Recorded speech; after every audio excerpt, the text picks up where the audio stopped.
한 해를 보낸다는 의미로 성년주일이라 이름을 붙였습니다.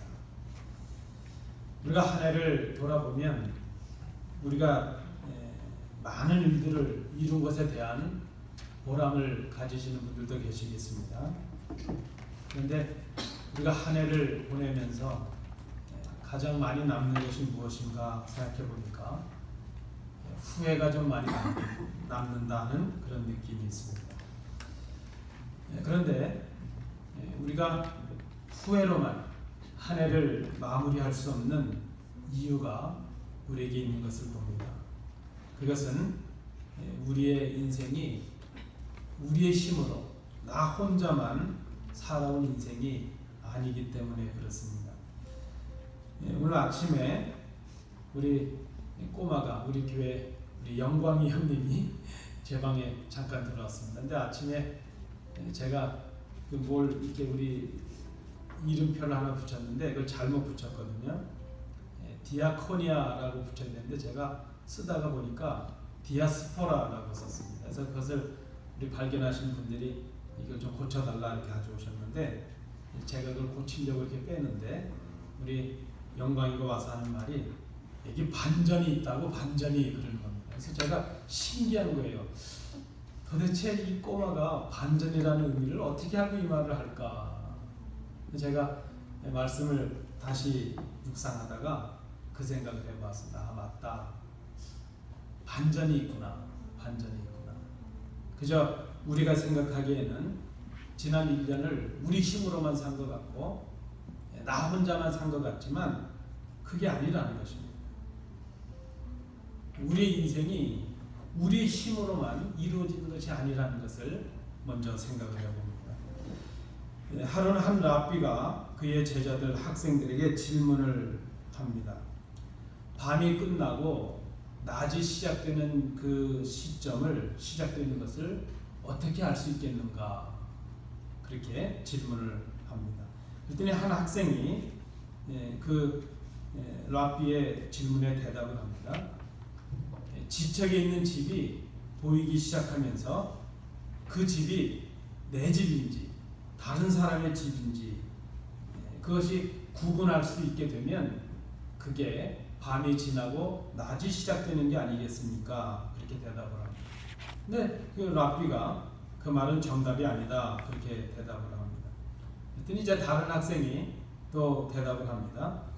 들에 동물들이 있는데 그 동물들이 눈에 보이면서 그 동물들이 내 것인지 이웃집의 동물인지 그것을 구분할 수 있게 되면 분간할 수 있게 되면 그게 낮이 시작되는 게 아닐까요? 그렇게 대답을 합니다. 그런데 이번에도 그 랍비는 고개를 가로저으면서 정답이 아니라 말합니다.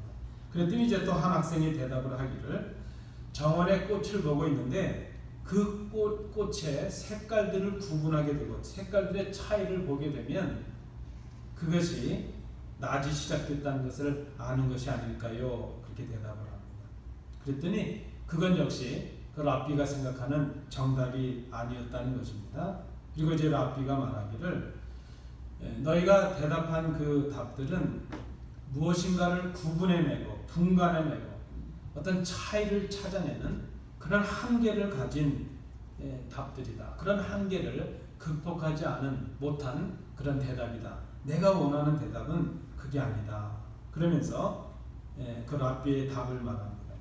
밤이 끝나고 낮이 시작되는 그 시점은 너와 함께 있는 지체들, 너의 옆에 있는 지체들을 너의 형제로, 너의 자매로 한 몸으로 바라볼 수 있을 때 서로 연결되어 있고 한 몸으로 묶여져 있다는 것, 서로에게 속해져 있다는 것을 알게 될 때 그때 비로소 너희들은 밤이 끝나고 낮이 시작된 것을 알 수 있게 될 것이다. 그렇게 대답을 했다고 합니다. 여러분 2018년도 우리가 지금까지 살아왔습니다. 근데 우리가 먼저 생각해야 될 것은 이 한 해가 나만의 계획과 나만의 노력과 나만의 수고로 이루어진 한 해가 아니었다 하는 것입니다.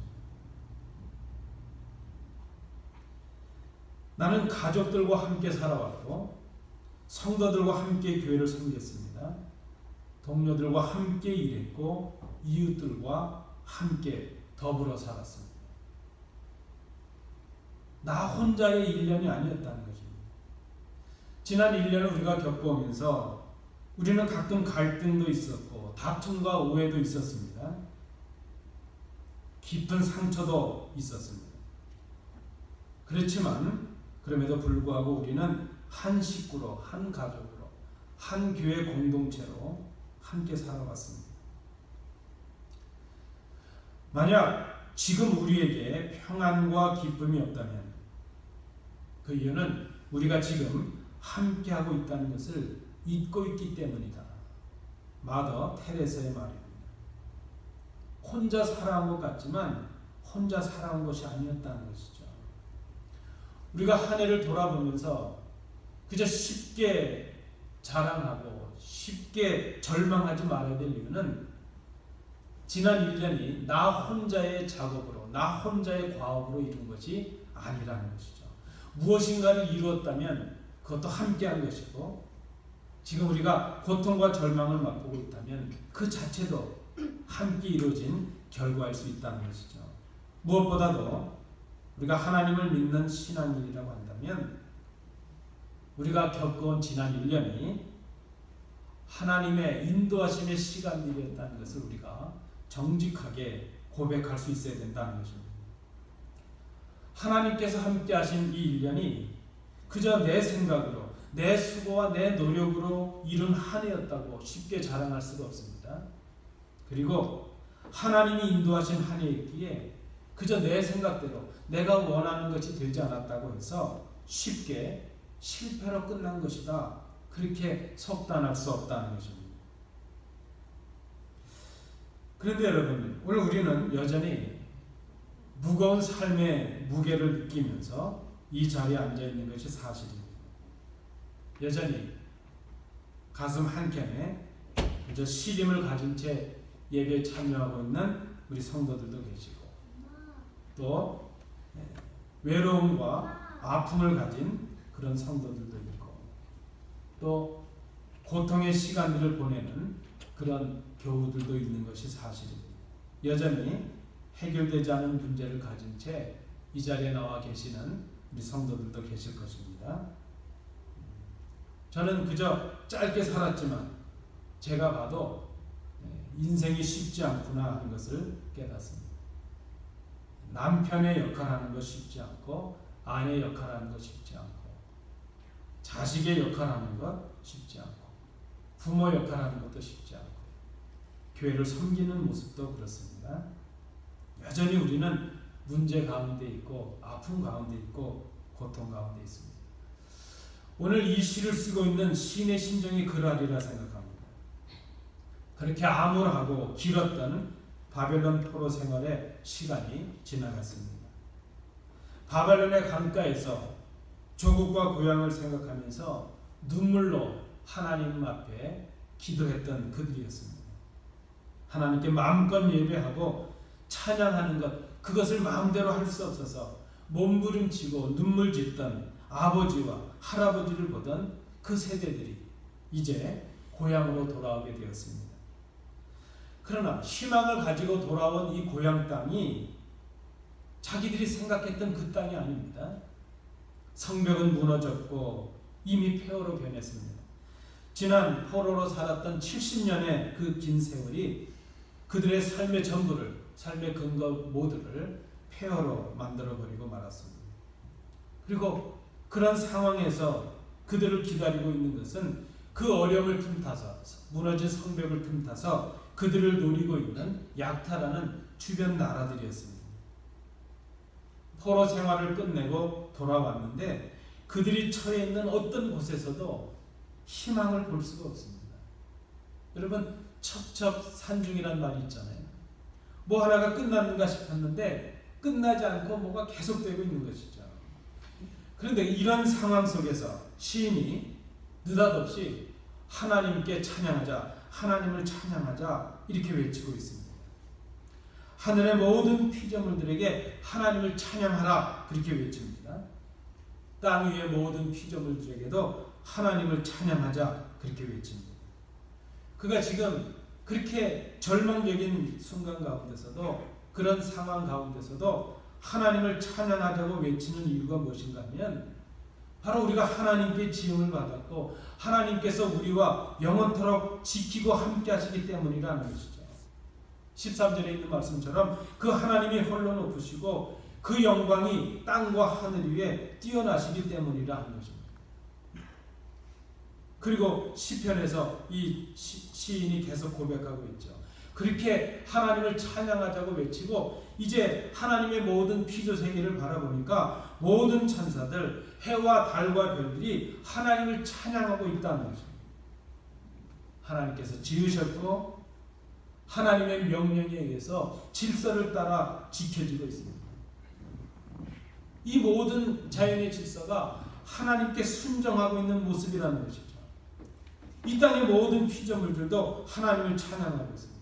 땅과 바다와 그 속에 있는 모든 것들이 하나님의 말씀과 하나님의 명령에 순종하고 있습니다. 봄이 가고 여름이 가고 가을이 가고 겨울이 가는 것, 자연의 질서대로 움직이는 것, 새싹이 나고 자라고 낙엽이 지면 떨어지는 것, 이 자연의 질서와 계절의 변화, 이 모든 것들이 하나님께 대한 순종의 결과요, 찬양의 결과라 하는 것입니다. 그러므로 인간인 우리도, 하나님의 은혜를 가장 크게 입은 우리도 하나님을 찬양하는 것이 마땅하지 않느냐, 시인이 오늘 시에서 고백하고 있습니다.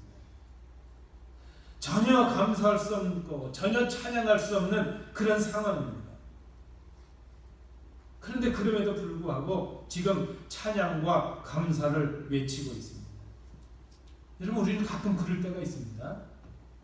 하나님께 예배하고 하나님께 찬양하는데 내가 기분이 좋으면, 내가 형통하면 하나님께 예배합니다. 그러나 내가 좀 슬퍼지고 아파지고 좀 어려워지면 예배도 사라지고 감사도 사라지죠. 우리가 너무나도 환경과 조건의 지배를 받고 있기 때문입니다.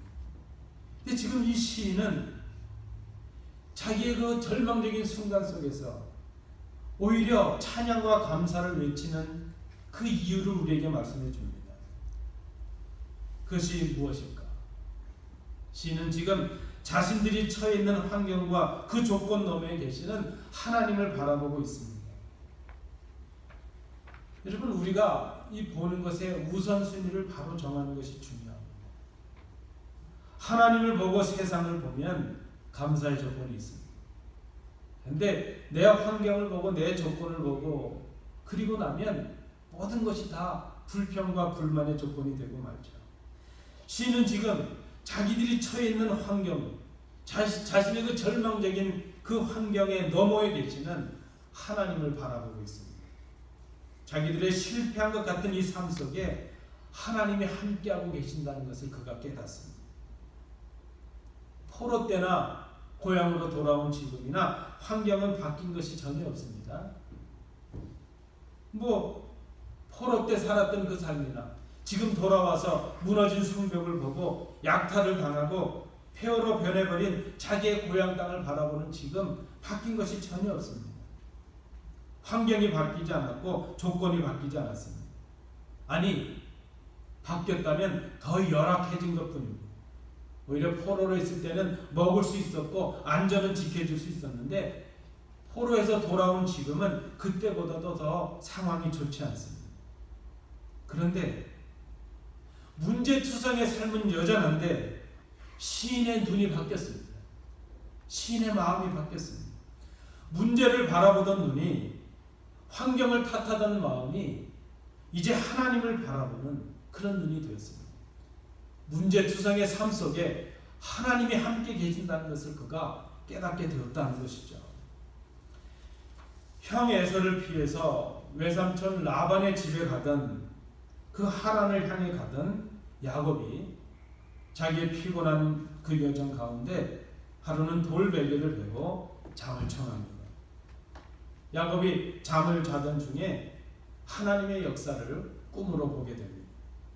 그리고 그는 그곳의 이름을, 원래 그곳은 루스라는 곳이었는데 그것을 하나님의 집이라는 의미로 베이트엘, 베델이라는 이름으로 그 지명을 부릅니다.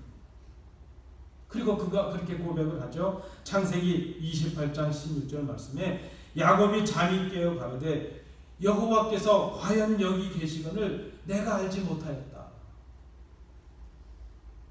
하나님을 바라보지 못했을 때 그는 그저 자기 형을 피해서 도망가야 되는 외로운 자리에 있었습니다. 어머니의 품을 떠나야 되는 그런 방랑자의 삶을 살 수밖에 없었습니다.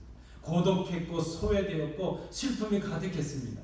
그러나 그 자리에서 그가 하나님을 바라보게 되니까 그것이 바로 하나님이 계신 집이었다는 것을 깨닫게 되었습니다. 믿음의 눈으로 보니까 문제투성이의 자신의 삶 속에 하나님이 계신 것을 알게 되었다는 것이죠. 여러분, 하나님, 임마누엘이라는 하나님, 임마누엘의 하나님이 우리가 성공할 때만 계시고 우리가 기분이 좋을 때만 계시고 우리가 형통할 때만 계시는 그런 하나님이신가? 그게 아니라는 것입니다. 내가 실패할 때도, 내가 아플 때도, 내가 고통 중에 있을 때도, 내가 외로움과 고독으로 깊은 슬픔을 느낄 때도, 그때도 하나님은 여전히 우리와 함께 계신다는 것입니다. 야곱이 이것을 깨닫게 되었습니다. 그리고 오늘 본문에 나타나는 이 시인이 그것을 깨닫게 되었습니다. 하나님이 우리와 함께 계신다. 그분이 나의 아버지시여 나를 인도하고 계신다는 것을 그가 알았습니다. 그 하나님께서 여전히 저 해와 달과 별들을 지키시고 이 땅을 지키시는 분. 그 하나님께서 여전히 물이 흐르게 하시고 공기로 우리가 호흡하며 살게 하시고 여전히 저 하늘에 새들이 날아가게 하시는 하나님이시구나 하는 것을 그가 깨닫게 되었습니다. 아침을 맞이하고 밤을 맞이하면서 아침과 저녁을 밤을 맞게 하시는 하나님인 것을 깨닫게 되었습니다. 황혼을 바라보면서 자연의 꽃들을 바라보면서 새들을 바라보면서 하나님이 함께하고 계신다는 것을 그가 깨닫게 되었다는 것입니다. 여러분, 우리가 우리의 가족들을 바라보고 우리 이웃을 바라보고 해와 달과 별들을 바라보고 공중의 새들을 바라보면서 하나님의 함께하심, 하나님의 지키심을 우리가 느낄 수 있다는 것입니다. 우리가 경험하고 느끼고 있는 이 슬픔과 아픔과 그 어려움보다도 내가 지금 당해 있는 그 어떤 환경과 그런 처지보다도 하나님이 나와 지금 함께 하신다는 것이 더 큰 삶의 이유가 되고 더 큰 감사와 찬양의 이유가 된다는 것입니다. 우리가 쉽게 실망하고 쉽게 포기할 수 없는 이유가 바로 여기에 있습니다. 우리가 한 해를 마무리하면서 쉽게 낙심하고 절망하고 올 한 해는 실패였다 이렇게 말할 수 없는 이유가 여기 있다는 것입니다. 하나님께서 함께 하신 삶이었다는 것이죠. 1년을 여기까지 지금까지 하나님께서 지켜주셨기 때문입니다. 그렇게 생각하고 우리 1년을 잘 돌아보면 우리의 힘으로 할 수 없었는데 이루게 된 것, 그것이 하나님의 은혜였음을 깨닫습니다. 내 힘과 내 능력으로는 넘어설 수 없는 고통이었는데 지금 생각해 보니까 넘어섰습니다. 그것이 하나님의 은혜였고 우리 성도들의 사랑이었구나 하는 것을 깨닫습니다. 그 하나님께서 우리가 연약할 때의 힘과 용기를 주셨습니다. 우리 아플 때 나음을 주셨고 우리를 위로해 주셨습니다. 오늘 우리가 한 해를 보내면서 생각하는 것이 바로 이것입니다. 하나님께서 함께 하신 1년이었다는 것입니다. 부족한 모습도 있고 절망한 모습도 있고 실패한 모습도 보여지지만 하나님께서 여기까지 우리를 인도해 주셨다는 것입니다. 그리고 지금도 하나님께서 우리와 함께 하신다는 것입니다. 그 하나님, 임마누엘의 하나님을 우리가 먼저 기억해야 될 것입니다. 그렇게 생각해 보면 올 한 해가 감사의 조건입니다. 올 한 해가 우리를 인도해 주신 하나님에 대한 찬양과 감사로 이 한 해를 마지막을 맞이해야 될 충분한 이유가 된다는 것입니다. 제가 자주 읽는 그 명상록 중에 최엽석 목사님이 지으신 명상록이 있습니다. 거기에 나오는 시 한 편을 소개해 드립니다. 5,000번의 맑은 새벽, 5,000개의 이슬에 반짝이는 꽃송이들, 황금빛으로 물든 5,000번의 황혼, 달빛에 춤추는 허드슨 강, 여름밤을 식혀준 맨하탄의 강바람, 고향을 전해주는 억만의 별빛들, 피로 속에 불을 붙이는 파크웨이의 단풍, 춤추는 한방눈과 눈부신 햇빛, 사랑과 우정과 따뜻한 눈동자들, 농부와 노동자의 딸들, 역사를 맑게 하려는 그 눈물과 피들, 이 모든 것들이 하나님이 함께 하신 증거들이다. 여러분, 올 한 해를 돌아보십시오. 하나님이 우리와 함께 하셨다는 증거가 우리에게 얼마나 많이 있습니까?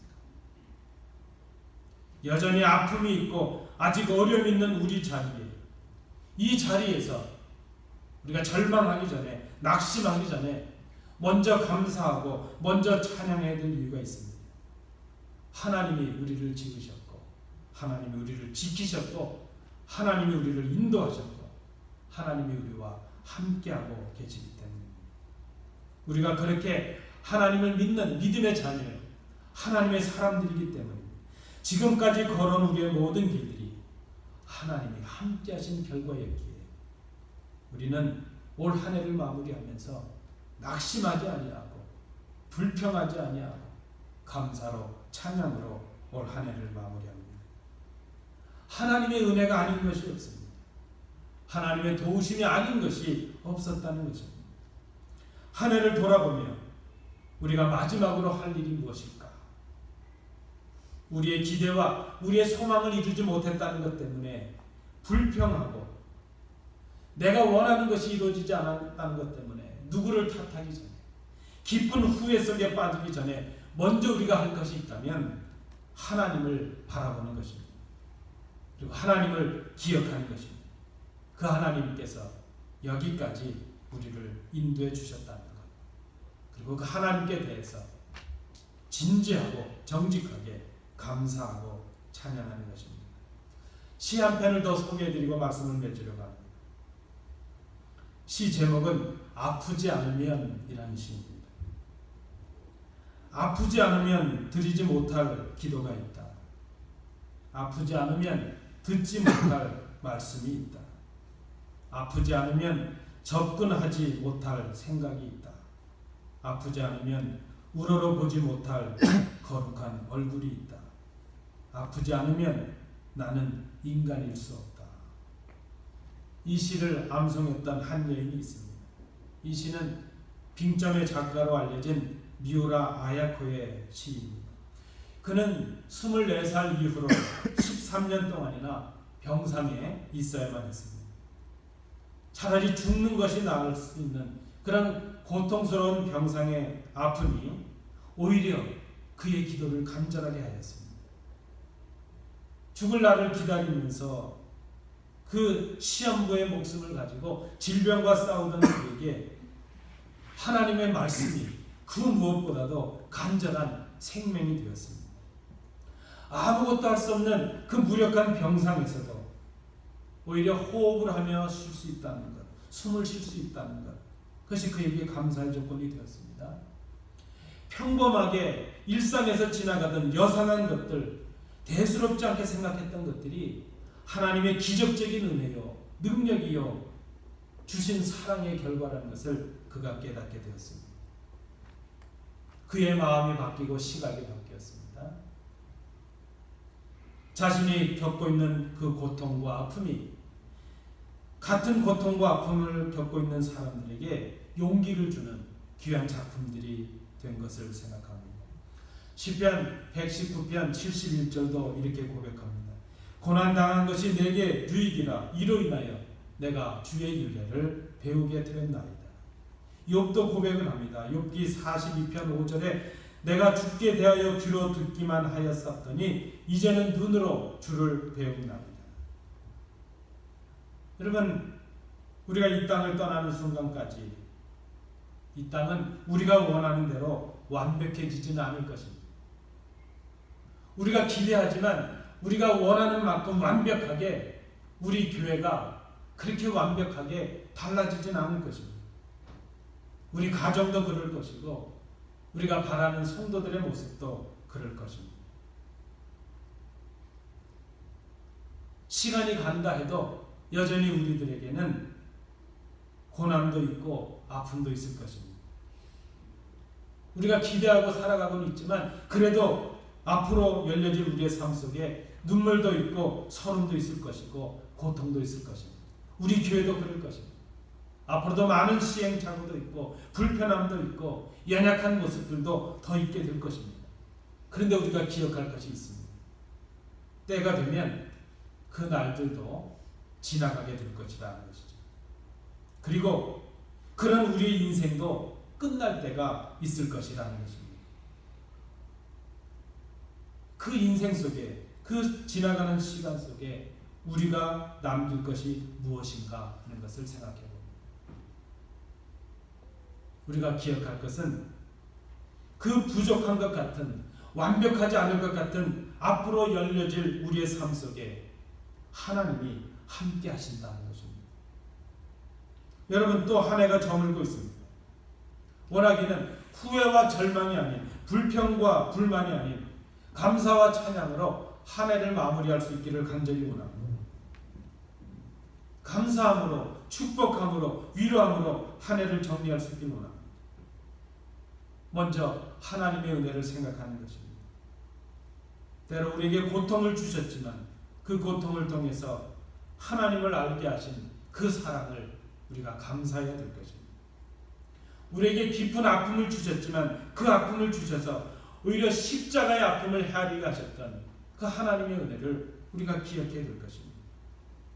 때로 우리에게 깊은 외로움을 주시고 깊은 고독을 주셨지만 그 외로움과 고독을 통해서 소외되고 아파하는 형제들의 마음을 헤아릴 수 있게 하셨던 그 하나님의 은혜를 우리가 생각해야 될 것입니다. 그 아픔의 자리에, 그 고통의 자리에, 슬픔의 자리에, 바로 지금 이 자리에 하나님께서 우리와 함께하고 계신 것을 우리가 깨닫습니다. 그 하나님께서 우리를 여기까지 인도하셨습니다.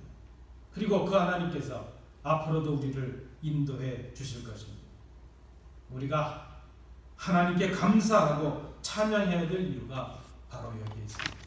한 해를 마무리하면서 하나님께 찬양, 하나님께 감사, 성숙한 모습으로 한 해를 정리하며 새해를 맞이하시는 복된 성도들 되시기 바랍니다.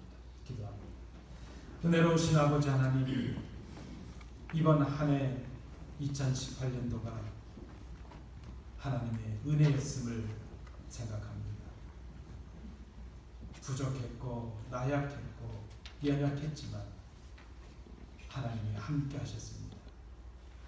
가족들과 함께 할 수 있었고 성도들과 함께 할 수 있었습니다. 우리 이웃과 더불어 살 수 있었습니다. 이 모든 것이 하나님의 은혜임을 고백합니다. 공중의 새를 보며 스쳐가는 바람을 느끼며 들녘의 꽃들을 보며 하나님을 찬양하는 이유를 찾습니다. 이제 얼마 남지 않은 한 해를 마무리하는 저희들, 성숙한 감사와 찬양으로 하나님의 은혜를 기억하며 새해를 맞이할 수 있는 저희들이 되도록 인도하여 주옵소서. 예수님 이름으로 기도하옵나이다. 아멘.